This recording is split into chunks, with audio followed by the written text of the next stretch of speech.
Assalamu alaikum. Today we are going to study chart number 6, which is DC06. It's available at www.dawacharts.com. Now this chart is, talks about the prophets and messenger of Islam, and it's a very important tool for us to use for the dawa purpose, especially when you are at the booth or on a street, or you can any friends who are Jew or Christian. Especially this chart is very important to talk to Jews and Christian and invite them to Islam. So we have used this chart, and it's very beneficial. So we can tell them that, do you know the Prophet Adam, peace be upon him? So they all agree, because this is a story in the Genesis about Adam and Eve. So from Adam to you, just talk about in a brief that all the way to Noah, and from Noah to you go to the lineage of Noah. We see the one of the great prophet of Islam is Abraham. Prophet Abraham, you have to spend some time here and tell them about the Prophet Abraham. And if you look into the Genesis 17:4, this verse is very important. It's in the Bible, and Allah subhanahu wa ta'ala talks about in this verse that I made Abraham the father of multitude of nations. And that establishes that the religion from Abraham is not only stays in the lineage of children of Israel. So it's basically, when it's a multitude of nations, it means the Abraham is two sons. From one is Isaac, another is Ishmael, and from Isaac we see the prophet comes called Jacob. And Jacob has a 12 son called the children of Israel, and from these 12 sons we see many prophet and messenger comes from these lineage. And one of the important prophet is the prophet Moses, and he received the book called Torah. And the time passed by, and the people forgot the message of Torah. And then we see another prophet come as a David, who received the book called Psalm. And this the book Psalm in Arabic we call it Zabur. And again, after David, the time passed by, and the people forgot the message. Or then the prophet Isa comes, which is Jesus, son of Mary, or Isa ibn Maryam. This prophet received the book called Injil. Christian call is a New Testament or a Gospel. But what happened after the arrival of this prophet, the children of Israel divided, becoming Jews and Christian.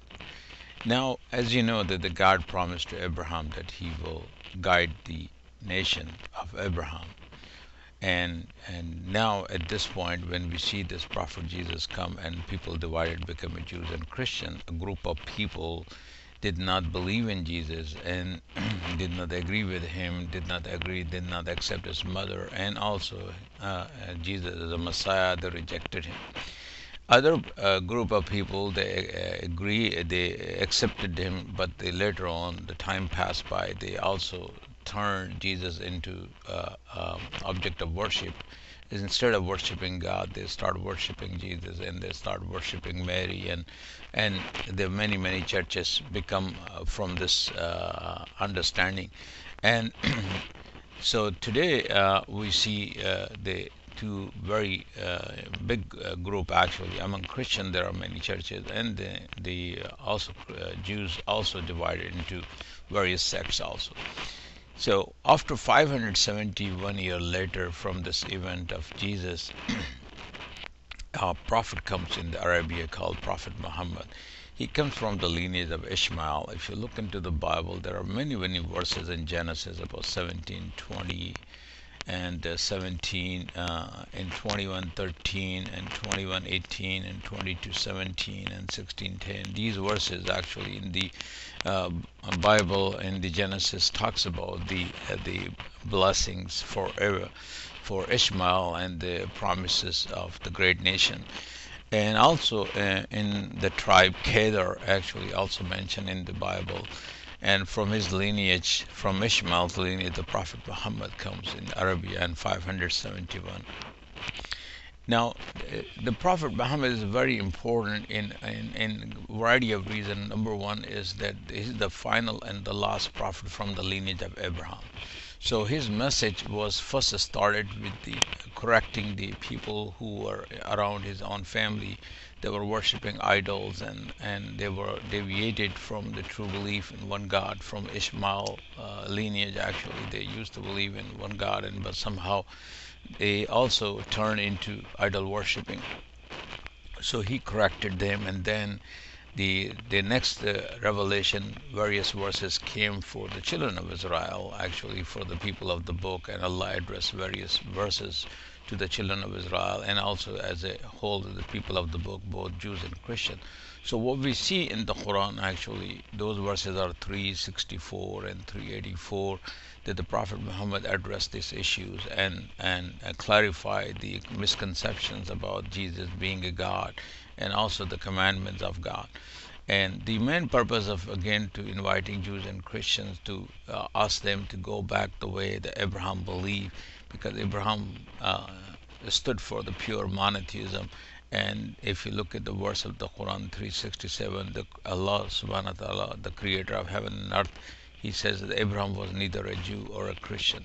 So he believed in one God. So we look at the Prophet Muhammad, that he was given this revelation to clarify the issues between Jews and Christians so they can resolve their issues, number one. Number two, they also came to unite the family of Abraham, because the God promised to Abraham that he will make him a father of many nations. So his covenant to Abraham and his through his family, so he always guided, he always provide the guidance through Torah, Psalm, Injil, and the last book is the Quran.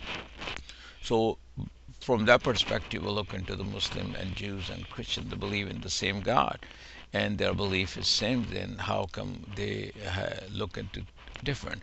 The word is if you look at the word God, actually in Arabic we call Allah, and the Hebrew we say Eloha, Elohim. In Aramaic, if you look into Jesus was received this message in Aramaic, we call Allah.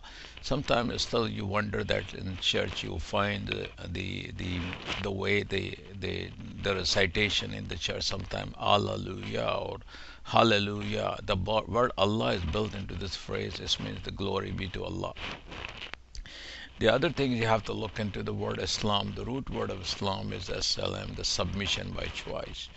And if you look at the verses in Mark 3:31 to 35 and Matthew 26 to 39, you will find this word has a meaning in that. Actually, Jesus says, whoever submit his will to God is my brother and sister. And Jesus also fell on his face and worshiped to God the way the Muslims do. Technically speaking, the word Islam means also to submission by choice. It also has a verb.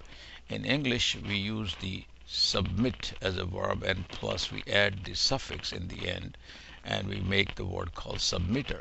In Arabic, we use the prefix in front of the verb mu Islam, so it becomes mu Islam. And this word also came from one of the name of attribute of God, as-salam, is source of peace. And we use in greeting. In Hebrew we say shalom, and Aramaic because salam, and Arabic is salam. And you will find the greeting in Luke 24:36 or John 20:19. Wherever Jesus goes, he says, may peace and mercy of God be unto you. It means assalamu alaikum. Jazakallah khair for listening.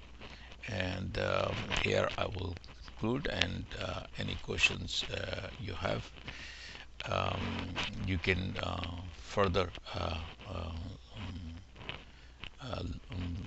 look into this chart. And there are various verses of the Quran I mentioned in the chart for your additional knowledge, and you can go through those references that will help you to continue your more discussions about that. There are some other pictures you will find. There's a Bible verses was quoted, Isaiah visions of two riders.